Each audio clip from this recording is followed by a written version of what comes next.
앞의 내용과 뒤의 내용이 상반되어질 때 쓰는 접속 부사가 바로 그러나입니다. 그러나. 예.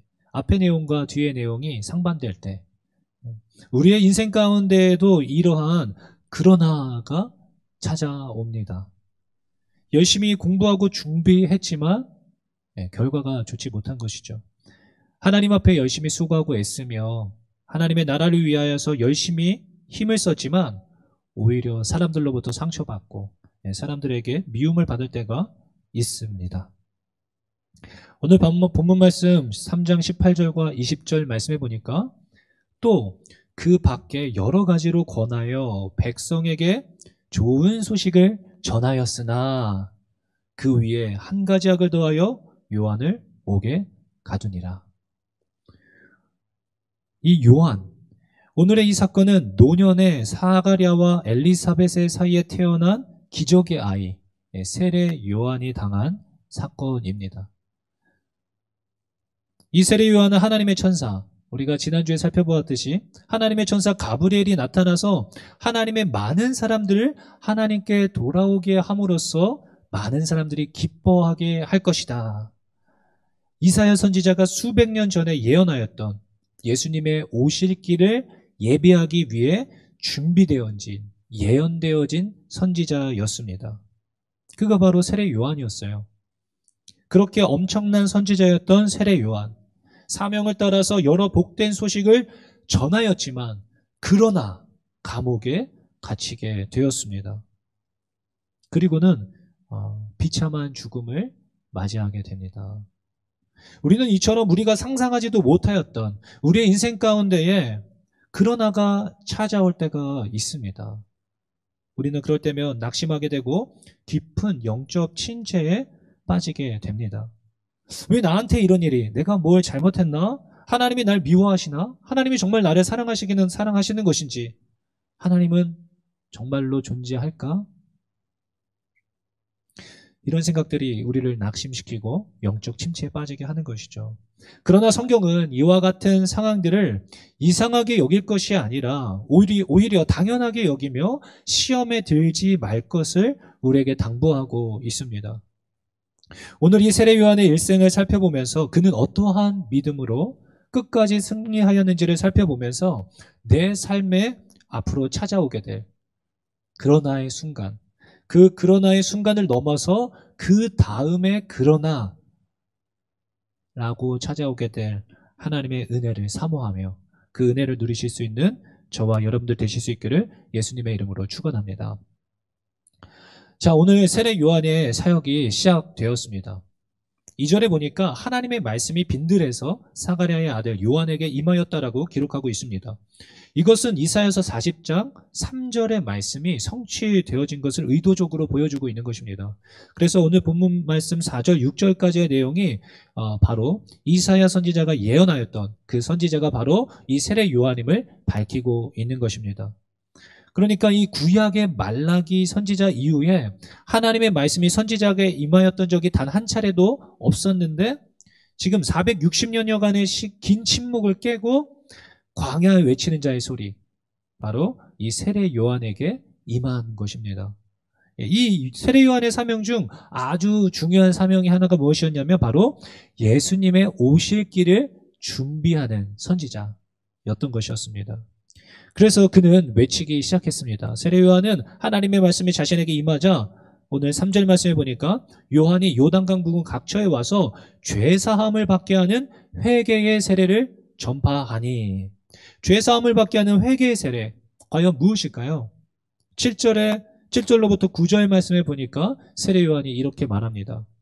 요한이 세례받으러 나오는 무리에게 이르되 독사의 자식들아 누가 너희에게 일러 장차 올 진노를 피하라 하더냐. 그러므로 회개에 합당한 열매를 맺고 속으로 아브라함이 우리 조상이라 말하지 말라. 내가 너희에게 이르노니 하나님이 능히 이 돌들로도 아브라함의 자손이 되게 하시리라. 이미 도끼가 나무 뿌리에 놓였으니 좋은 열매 맺지 아니하는 나무마다 찍혀 불에 던져지리라. 이런 것이죠. 여러분, 세례 요한이 저 본당 앞에 교회 입구에 서 있다고 한번 생각해 보십시오. 주일날 은혜의 자리 예배드리기 위해서 청년들이 이렇게 오는 거예요. 똑같이 평소와 똑같이 예배드리기 위해서 교회에 왔는데 앞에 이렇게 세례 요한이 서 있는 거예요. 그리고서 세례 요한이 우리를 향해서 예배드리러 온 우리를 향해서 이렇게 얘기하는 것입니다. 이 사탄의 자식들아, 너희들이 이런다라고 하여서 장차올 하나님의 진노를 피할 수 있다라고 생각하는 거야? 너가 나는 하나님의 자녀니까, 나 하나님의 자녀야, 속으로 나는 그러니까 천국까지라고 속으로만 생각하지 말고 그에 합당한 열매 맺는 삶을 살아야만 한다. 너 만약 그렇지 않으면 찍혀 불에 던져지게 될 거야 라고 이야기하는 거예요. 그러니까 돌아가라. 돌아가서 그런 너의 회개에 합당한 열매를 맺고 다시 와라 라고 이야기하는 것입니다. 이러한 말을 들은 성도들의 마음이 찔림을 받은 것입니다. 찔림을. 그러니까 이 사람들이 그렇게 말하는 거예요. 그러면 우리가 어떻게 할까요? 본당에 오려고 예배드리러 왔다가 세례 요한의 그 외침을 듣고 아니 그럼 제가 어떻게 해야 할까요? 오늘 10절 말씀이에요. 무리가 물어 이르되 그러면 우리가 무엇을 하리이까? 세례 요한은 단호히 그 앞에 서 있던 무리들에게 이렇게 구체적으로 선포합니다. 대답하여 이르되 11절부터 14절 말씀이에요. 대답하여 이르되 옷 두 벌 있는 자는 옷 없는 자에게 나눠줄 것이요 먹을 것이 있는 자도 그렇게 할 것이니라 하고 세리들도 세례를 받고자 하여 와서 이르되 선생이여 우리는 무엇을 하리이까 하며 이르되 부과된 것 외에는 거두지 말라 하고 군인들도 물어 이르되 우리는 무엇을 하리이까 하며 이르되 사람들에게 가서 강탈하지 말며 거짓으로 고발하지 말고 받는 급료를 족한 줄로 알라 하니라. 여러분 만약에 우리가 세례 요한 앞에 서게 된다면 저와 여러분들에게는 무엇 하라고 말씀하실까요? 여러분 한번 생각해 보세요. 지금이 대부분의 이 세례 요한의 명령은 우리가 가지고 있는 것, 너의 시간과 물질, 너의 인생, 그러한 것들 족한 줄로 알고 다른 이에게 나누어 줄 것을 명령하고 있는 것입니다. 그렇다면 세례 요한은 지금 우리에게 무엇을 내려놓고 나누라고 말씀하실까요? 우리는 이 시간에 마음의 찔림을 가지고 곰곰이 생각해 보아야만 합니다. 나는 아니지요 할 게 아니에요. 이 예배 자리에 나올 때 세례 요한이 지금 여러분들 앞에 서 있는 것입니다. 지금 우리에게 이렇게 말씀하시는 거예요. 예수님은 세례 요한과 동일한 말씀을 이렇게 말씀하셨습니다. 마태복음 5장 23절 24절 말씀인데요. 그러므로 예물을 제단에 드리려다가 거기서 내 형제에게 원망 들을 만한 일이 있는 것이 생각나거든. 예물을 제단 앞에 두고 먼저 가서 형제와 화목하고 그 후에 와서 예물을 드리라. 우리의 삶은 하나님 없는 삶이요 하나님 믿지 않는 삶을 살고 있으면서 이 은혜의 자리, 예배의 자리만 지키고 있다면 그것이 무슨 소용이 있겠습니까? 그 예배 하나님이 받지 않으시겠다라는 것이죠. 한 주간 너무나 말도 안 되는 삶을 살고 이 자리에 아무렇지 않게 뻔뻔하게 아무렇지 않은 척 하나님을 찬양하며 기도하고 예배드리고 또 하루 예배 드렸음에 하나님께 눈도장 찍고 돌아가는 것에 만족하는 것. 그리고 홀가분한 마음인 것이죠. 그리고는 다시 세상에 나가서 쾌락과 자기 배만 배불리는 삶을 살고 있다라면 아무런 죄책감을 갖지 못하고 하나님 보시기에 얼마나 괘씸할까요? 하나님은 그 예배를 받지 않으시겠다라는 것입니다. 소용이 없다라는 거예요. 그런 마음으로 누군가를 저주하고 미워하며 원망하며 막 싫어하고 그런 마음으로 이 자리에 와서 아무렇지 않게 하나님 앞에 찬양하며 예배하는 것, 그 예배 내가 받지 않겠다라는 것입니다. 먼저 돌아가서 화해하고 너의 삶에 있는 것들을 그 주변에 어려움을 겪고 있는 자들 외면하고 있는 너가 애써 외면하고 있는 그 사람에게 너의 것을 나누어 주고 그리고 나서 이 자리에 와서 예배하여라 라고 말을 하는 것입니다. 그러면 그때 예배를 받아주시겠다는 것입니다. 사랑하는 청년 여러분, 입술로만 회개 기도하는 것은 진정한 회개가 아닙니다, 여러분. 회개는 가던 길을 멈추고 그 길에서 돌이키는 것, 그것을 회개라고 하는 것입니다. 입술로는 회개하지만 여전히 가던 길을 멈추지 않고 계속 걸어가는 거예요. 그대로 걸어가고 있다면 그것은 회개가 아니에요. 삶에 돌이킴이 반드시 있어야 합니다. 여러분, 조금 오래된 영화이긴 하지만 밀양 아시나요? 예전에도 한번 이야기했었는데 전도연 주연의 그 밀양이라고 하는 영화. 그 전도연이 자신의 하나뿐이 없는 아들이 유괴돼요. 유괴되어져 가지고 결국은 그 유괴범에 의하여서 살해당합니다. 자신의 아들이. 그러니까 전도연이 너무 큰 슬픔에 빠져요. 그래서 막 삶을 너무 힘들어하니까 교회에 나가게 됩니다. 교회에서 신앙생활하면서 전도연이 은혜를 받아요. 그래서 하나님을 찬양하고 하나님께 은혜를 받고 그래서 그 유괴범일지라도 자신의 아들을 죽인 살해범일지라도 그를 용서해야 한다. 그런 마음의 감동을 받고 그 자신의 아들을 살해한 그 범인이 있는 그 감옥에 가서 그를 용서하기 위해 면회를 신청해요. 근데 그 살인범이 너무나 평온한 표정으로 나오는 거예요. 그리고 나서 자신은 이미 죄사함 받고 하나님의 아들이 되었습니다. 이러면서 이렇게 얘기하는 거예요. 그러니까 전도연이 거기에 너무 큰 충격을 받습니다. 아니, 내가 용서하지 않았는데, 내가 용서하지 않고 나한테 사과하고 그러지도 않았는데 어떻게 이렇게 평온하게 나는 죄사함 받았다고 이야기할 수 있는 것인가? 그러면서 전도연이 큰 시험에 빠져서 나쁜 마음을 갖게 되어지죠. 여러분, 사람과 사람 사이의 죄악을 하나님께만 회개했다라고 하여서 끝났다라고 생각하는 것은 큰 착각이에요. 큰 착각이에요. 하나님께 예물을 드리러 왔다가도 누군가와 화해해야 할 일이 누군가가 나를 원망할 것 같다라는 생각이 들면 그 예물을 내려다 놓고 돌아가서 회개에 합당한 열매를 맺고 돌아와서 그와 화해하고 와서 예배하라고 하십니다. 그게 회개예요. 그게 회개예요. 오늘 이 시간 하나님께서는 예배하고 있는 우리에게 만약 지금이라도 내 형제에게 원망을 들을 만한 일이 생각나거든 먼저 그와 화목하고 그에 와서 예배하라고 여러분 말씀하시는 것입니다. 요한이 세례받으러 나오는 무리에게 이르되 독사의 자식들아 누가 너희에게 일러 장차 올 진노를 피하라 하더냐. 그러므로 회개에 합당한 열매를 맺고 속으로 아브라함이 우리 조상이라 말하지 말라. 내가 너희에게 이르노니 하나님이 능히 이 돌들로도 아브라함의 자손이 되게 하시리라. 이미 도끼가 나무에 뿌리 놓였으니 좋은 열매 맺지 아니하는 나무마다 찍혀 불에 던져지리라. 오늘 이 시간 하나님께서는 내가 맺어야 할 회개에 합당한 열매가 무엇이라고 말씀하시는지 곰곰이 생각해보고 좋은 열매 맺을 수 있는 저와 여러분들 되실 수 있기를 예수님의 이름으로 축원합니다. 자, 이제 그러다 보니까 사람들이 이 세례 요한의 가르침과 선포가 너무나 막 정말 엄청나고 어마어마하니까 엄청난 사람들이 찔림을 받고 많은 사람들이 회개하고 돌이키는 역사가 일어나게 되어집니다. 그리고 세례 요한에게 세례 받기 위해서 몰려들기 시작해요. 온 무리가 막 이 세례 요한에게 몰려들기 시작합니다. 그러니까 슬슬 어떤 말이 이 사람들 사이에서 돌기 시작하느냐면 당시 이제 이스라엘은 로마의 속국이었어요.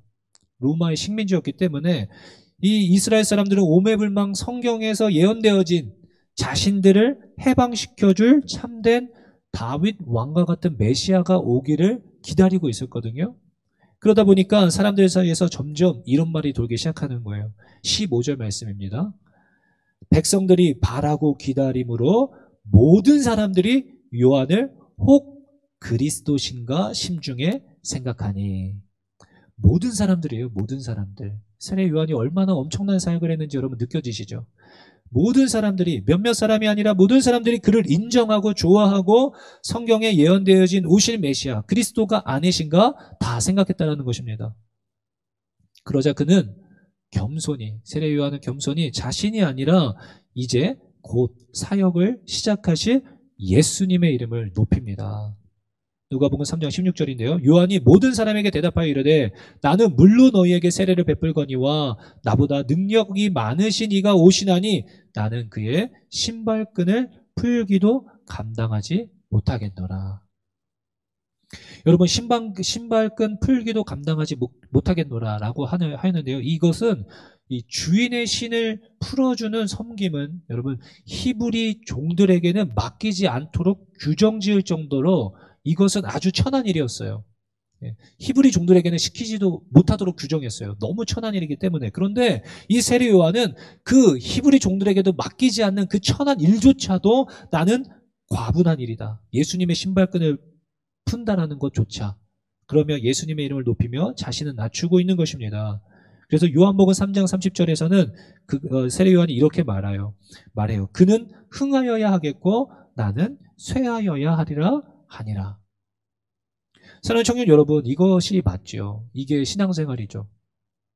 우리가 하는 모든 희생과 섬김은 하나님을 높이고 하나님을 영화롭게 하는 데 있습니다.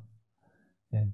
우리는 그의 신발끈 푸는 것조차도 감당하지 못할 마땅히 해야 할 일을 우리는 우리의 삶 가운데에서 하고 있는 것이죠. 그런데 우리는 세례 요한과 같이 내가 낮아지고 하나님을 높이지 못할 때가 얼마나 많이 있습니까? 하나님을 위해, 교회를 위해 하나님의 일을 하노라 이야기는 하지만 조금만 서운하고 사람들이 자신을 알아주지 않는 것 같으면, 또는 조금만 마음 상하는 일이 생기면 상처받았다라고 그러고 시험에 들었다라고 이야기하면서 더는 못하겠다라고, 내가 이걸 무슨 영화를 보겠노라고 이런 일을 하겠냐고 하면서 일을 내려놓을 때가 얼마나 많이 있습니까? 아직 내가 죽지 않았기 때문에 그런 말을 할 수 있는 것입니다.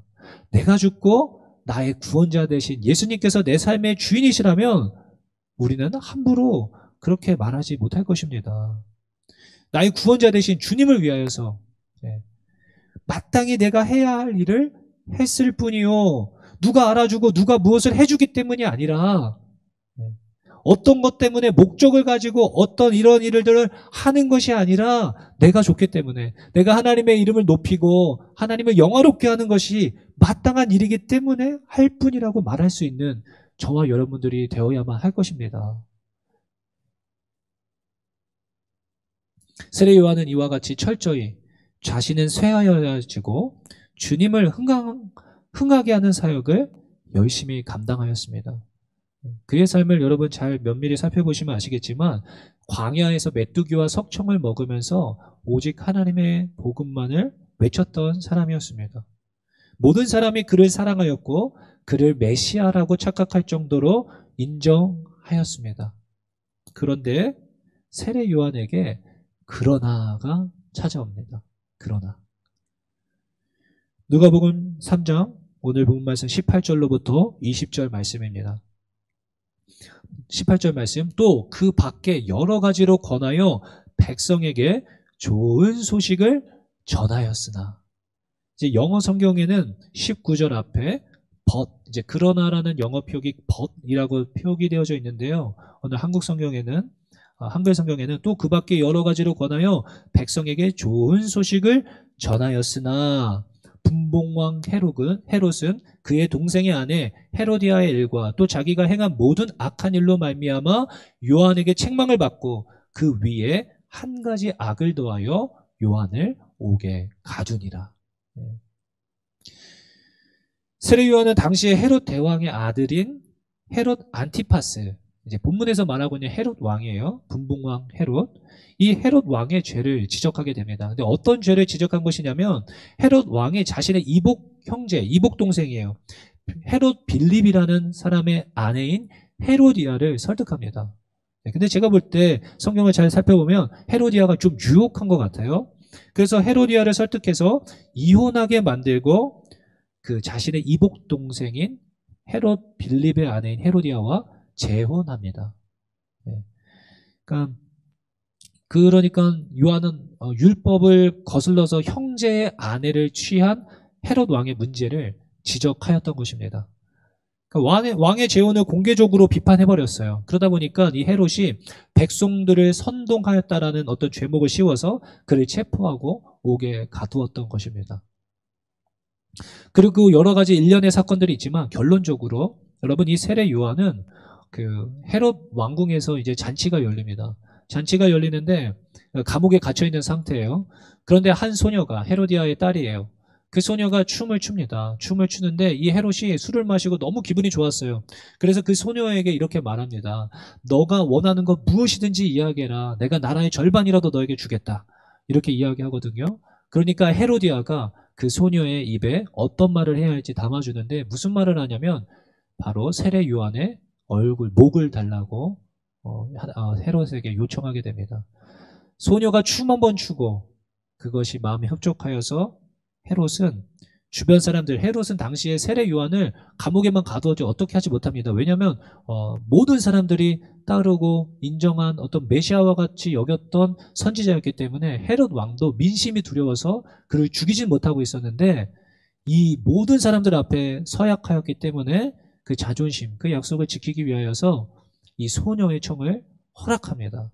그래서 성경에 보니까 그 즉시 헤롯 왕은 세례 요한의 목을 가지고 오라고 명령하게 되어지고 헤롯 세례 요한의 얼굴이 이제 목이 그 소반이라고 하는 것은 쟁반입니다. 쟁반에 올려져서 이 소녀에게 들려지게 되어집니다.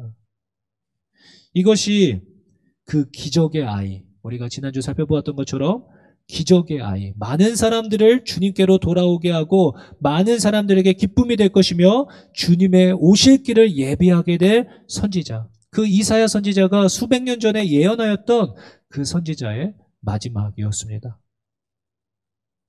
여러분들 이러한 죽음을 받아들이실 수 있으시겠습니까? 그렇게 열심히 사역하고 수고했는데 하나님의 사명에 붙들림 바 되어 광야에서 편히 지내지도 못하고 메뚜기와 석청을 먹으며 하나님의 오실 길을 예비하였던 그였던 그 세례 요한, 그의 마지막이 꼭 이러한 죽음의 모양으로만 죽었어야만 했는가? 그의 수고를 보셔서라도 조금이라도 덜 비참하게 그 잔칫날 많은 사람들이 입을 틀어막고 얼굴을 찌푸리며 그의 얼굴이 쟁반에 담겨져서 소녀에게 들려지는 그 장면을 보게 하셨어야만 했는가? 그런 수치스러운 죽음은 피할 수 있게 해주셔야 했던 것 아닌가? 우리 그렇게 생각할 수 있겠죠. 우리는 그러한 일들을 닥치게 되어지면 우리는 시험에 들거나 낙심하게 되어집니다. 사랑하는 청년 여러분, 우리가 이러한 죽음에 대해서 어떻게 이해할 수 있겠습니까? 그러나 우리는 한 가지 사실을 분명히 기억해야 할 것입니다. 세례 요한의 이 어이없는 죽음보다도 내가 지금 겪고 있는 이해할 수 없는 어떠한 상황들보다도 불행보다도 더 우리에게 이해할 수 없었던 사건은 바로 예수 그리스도의 십자가 죽음이었습니다. 우리는 그 사건을 기억해야만 해요.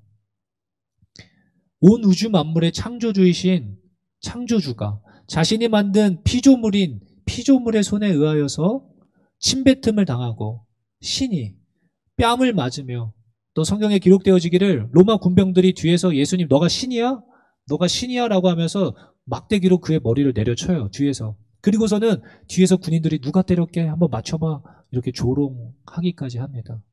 그러다가 발가벗겨진 채로 장대 나무에 매달려 죽음을 맞이하게 되어지는 것입니다. 온 우주 만물의 창조주가 이러한 죽음을 어떻게 받아들이실 수 있겠습니까? 우리는 12제자와 같이 그러한 일은 절대로 일어날 수 없다라고 말도 안 됩니다. 어떻게 그러한 일이 신이신 예수님께 일어날 수 있겠습니까? 안 됩니다. 라고 분노하였을 것입니다. 그러나 우리는 당시 이해할 수 없었던 그 십자가의 사건이 지금에는 얼마나 놀라운 은혜의 사건이었는지 그의 죽음이 반드시 우리에게 필요했었음을 우리는 이해할 수 있게 되었죠. 당시의 사건을 더 세세하게 이제 이 세례 요한의 죽음을 조금 더 세세하게 기록한 것은 이제 누가복음에 이제 누가가 그렇게 기록하였는데요. 이러한 일련의 사건들을 이 세례 요한의 제자들이 도무지 이해할 수가 없었던 것입니다.